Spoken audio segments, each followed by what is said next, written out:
Assalamualaikum warahmatullahi wabarakatuh. Jumpa lagi di channel Kamar Gibah.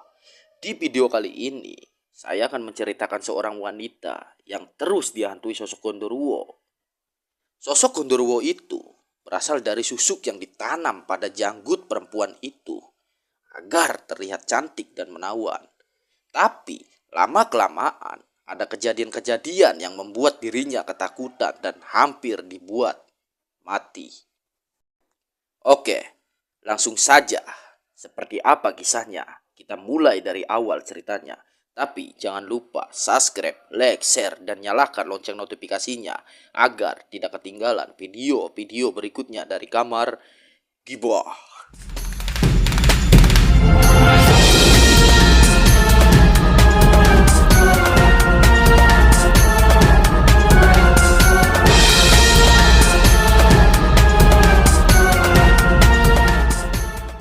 Di tahun 2016 lalu, ada seorang perempuan yang hidupnya sederhana.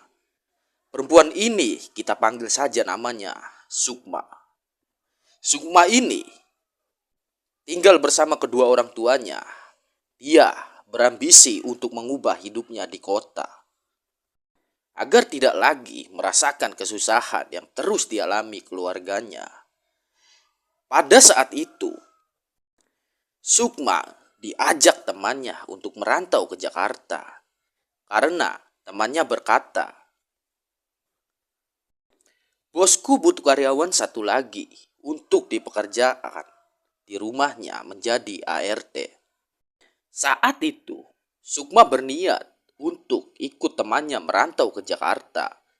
Di keesokan harinya, Sukma dan temannya berangkat ke Jakarta. Sesampainya di lokasi rumah majikannya, Sukma langsung diterima menjadi ART di rumah itu. Saat itu, temannya Sukma berpamitan pulang ke kontrakannya. Meski Sukma dan temannya itu satu majikan tetapi beda pekerjaan.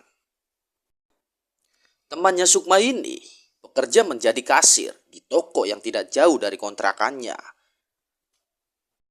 1 bulan kemudian, saudara laki-laki dari majikan Sukma datang ke rumah itu. Saudara laki-laki dari majikannya Sukma itu kita panggil saja Leman.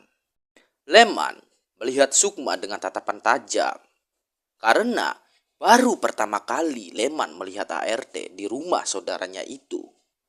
Dan saat itu Leman berkenalan dengan Sukma, dan Sukma pun merasa ada ketenangan saat perjabatan dengan Leman. Singkat cerita, saat Sukma dan Leman sudah saling mengenal, kini Leman sering main ke rumahnya saudaranya itu dan sering bertemu Sukma. Saat itu, Sukma mulai ada rasa suka dengan Leman, padahal Leman tidak ada niat untuk menggoda Sukma. Karena tanpa sepengetahuannya Sukma, Leman ini sudah memiliki pasangan meskipun belum menikah.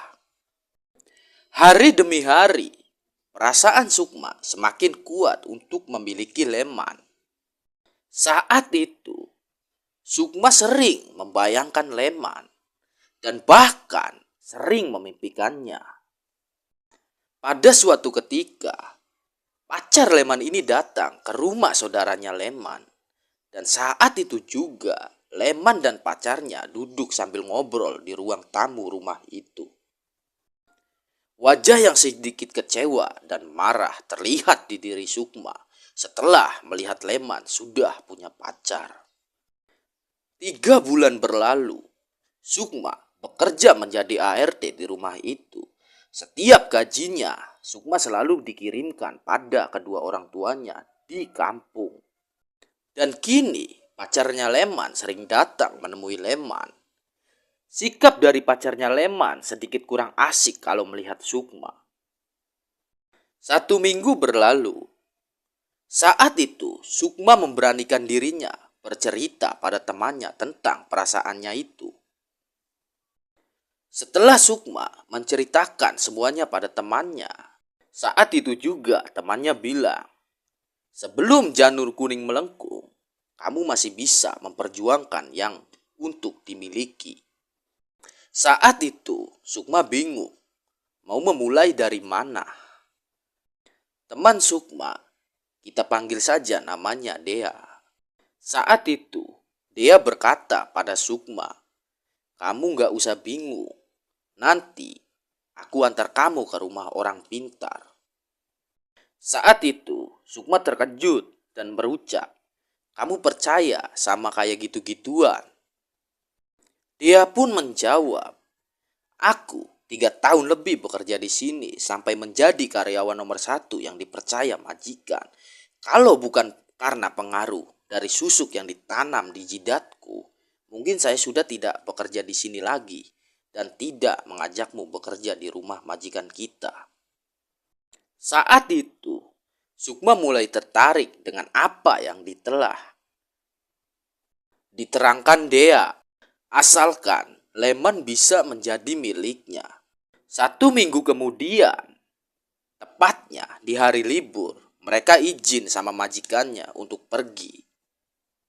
Dengan alasan main ke rumah temannya dan majikannya mengizinkan. Di hari itu, Dea dan Sukma pergi ke rumah orang pintar. Sesampainya di rumah orang pintar itu, Dea mewakili omongannya Sukma pada orang pintar itu. Dan Sukma bersiap untuk memasang 2 susuk sekaligus di wajahnya, di bagian jidat dan dagu. Selesainya pemasangan 2 susuk itu, Sukma diberitahu oleh orang pintar itu tentang pantangannya agar susuk yang dia pasang tidak hilang. Yang pertama, Sukma tidak boleh memakan sate secara langsung dari tusuknya. Yang kedua, Sukma tidak boleh berjarang melintang di bawah jemuran. Dan yang ketiga, Sukma diwajibkan setiap hari Jumat Kliwon harus memakan 5 bunga kantil yang belum mekar agar susuk yang dia pasangnya selalu memberikan reaksi sempurna di wajahnya. Saat itu, Sukma mengiyakan omongan dari orang pintar itu. Dan tidak lama dari itu, Sukma dan Dea pamit pulang dari rumah orang pintar itu. Sesampainya Sukma di rumah majikannya, mulai ada tatapan-tatapan aneh dari majikannya. Tetapi Sukma mengiraukannya. Di keesokan harinya, saat itu Sukma sedang masak. Majikannya bilang, "Hari ini kamu terlihat cantik dan cerah, Sukma." Saat itu, Sukma cuma tersenyum. Di siang harinya, Sukma bertemu Leman bersama pacarnya sedang duduk santai di teras halaman belakang rumah itu. Tiba-tiba, tatapan dari Leman mulai tertuju pada Sukma. Sampai-sampai pacarnya cemburu dan meminta Sukma agar pergi dari teras halaman belakang itu. 1 minggu kemudian, Leman semakin mencari celah agar bisa mengobrol dengan Sukma. Sampai-sampai sering terjadi pertengkaran antara Leman dan pacarnya. Singkat cerita, di suatu malam, pintu kamar Sukma ada yang mengetuk dan setelah dibuka ternyata Leman. Leman meminta Sukma untuk menemaninya ngobrol di halaman belakang sambil ngopi-ngopi. Sukma pun menuruti permintaannya. Sampai Leman memberanikan diri untuk mengungkapkan perasaannya pada Sukma. Namun, Sukma menolaknya dengan alasan kalau Leman sudah punya pacar. Dan Leman pun berjanji pada Sukma kalau dia akan meninggalkan pacarnya demi bisa pacaran dengan Sukma. Dan hal itu pun benar terjadi. Leman meninggalkan pacarnya dengan cara yang kurang baik. Saat itu, pacarnya Leman pergi sambil menangis karena perlakuan Leman yang tiba-tiba berubah. 3 hari berlalu, akhirnya Sukma memiliki Leman dengan seutuhnya. Kisah Sukma dan Leman tidak bertahan lama. Setelah hari di mana Sukma disuruh majikannya pergi ke pasar untuk membeli keperluan dapur. Saat Sukma di pasar, banyak laki-laki yang melirik kecantikan Sukma dan banyak yang ingin berkenalan dengan Sukma. Hal itu membuat Sukma sombong dengan kecantikan wajahnya, sampai membuat banyak lelaki dipermainkan oleh perasaan Sukma, dan Sukma juga lupa akan sosok sahabatnya yang bernama Dea. Pada suatu ketika, Sukma lupa dengan syarat yang ketiga, yang diwajibkan untuk memakan 5 bunga kantil yang belum mekar. Hal itu membuat Sukma jatuh sakit sampai muncul benjolan di bagian jidat dan dagunya. 1 minggu berlalu, penyakit yang diderita Sukma belum juga sembuh. Padahal majikannya dan juga Leman sudah membawanya pergi ke dokter. Namun tak juga membaik, malah keadaannya semakin aneh. Wajahnya terlihat tua dan menghitam. Sampai 2 minggu belum juga sembuh. Akhirnya majikannya Sukma memberitahu Dea kalau Sukma sedang sakit. Setelah mengetahui kabar duka itu, dia langsung pergi untuk melihat keadaan Sukma. Setelah Dea sampai di lokasi, dia terkejut melihat keadaan Sukma yang terlihat kurus dan wajahnya menghitam. Akhirnya, Dea membawa Sukma untuk dibawa ke rumah orang pintar itu. Namun, orang pintar itu sudah 2 bulan yang lalu meninggal dunia. Akhirnya, dari rumah orang pintar itu, dia membawanya pulang ke kampung halamannya dengan ditemani Leman dan majikannya. Namun, dia belum menceritakan soal susuk yang ditanam Sukma di bagian wajahnya karena Sukma masih melarangnya. Sesampainya di rumah, ibu dan bapaknya Sukma terkejut melihat putri semata wayangnya seperti itu.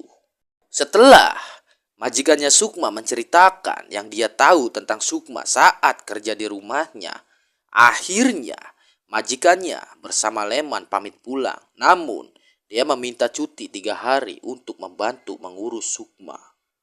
Di hari itu, sehabis maghrib, Sukma mulai terlihat aneh, seakan-akan dia melihat sosok Gondoruo yang terus memanggil-manggil namanya.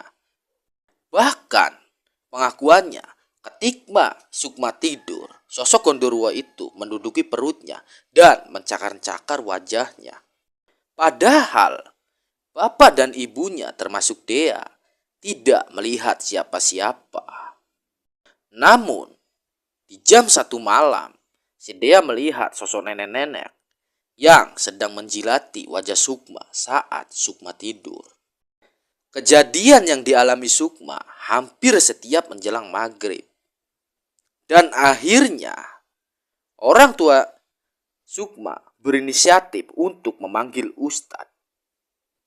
Dan sesampainya Ustadz tiba, Ustadz itu berkata, "Ini sudah tidak wajar. Saya melihat 2 makhluk seram yang mengganggu Sukma." Akhirnya, dia menceritakan semuanya pada keluarganya tentang susuk yang dipasang Sukma.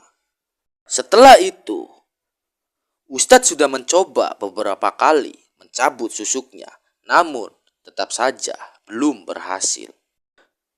Beberapa hari kemudian, datanglah seorang bapak-bapak yang dibawa Dea untuk mencabut susuknya Sukma. Namun, bapak-bapak itu mengakui tidak sanggup dengan apa yang dilihatnya. 2 makhluk itu mengancam bapak-bapak kalau dia mencabut susuk itu, maka bapak-bapak itu dan keluarganya yang harus menjadi gantinya. Setelah 3 hari di rumahnya, kini Sukma sedikit membaik. Namun, di sore harinya, Sukma merasakan sesak napas sampai dilarikan ke klinik terdekat. 3 hari dirawat, akhirnya Sukma sudah bisa pulang. Namun, gangguan dari 2 sosok itu masih mengganggu Sukma saat Sukma tidur. Dan akhirnya, di tahun 2025, saudara dari orang tua Sukma menyarankan untuk menemui Kang Andi agar datang ke rumahnya untuk mencabut semua susuk yang sudah menempel di wajah Sukma.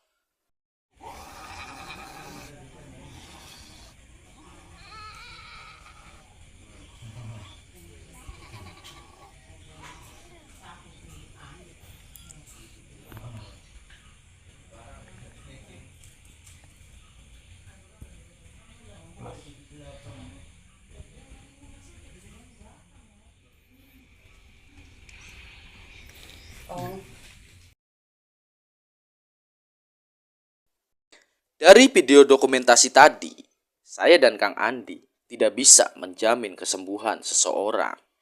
Kami hanya bisa mendoakan, mudah-mudahan mendapatkan kesembuhan dari Allah Subhanahu wa Ta'ala. Oke, terima kasih buat yang sudah menonton video Kamar Gibah. Buat kalian semua yang ingin menceritakan kisah horornya atau kisah pilunya, bisa curhat langsung di Kamar Gibah. Jangan malu-malu, langsung komen saja di bawah. Oke, segitu saja videonya. Assalamualaikum warahmatullahi wabarakatuh.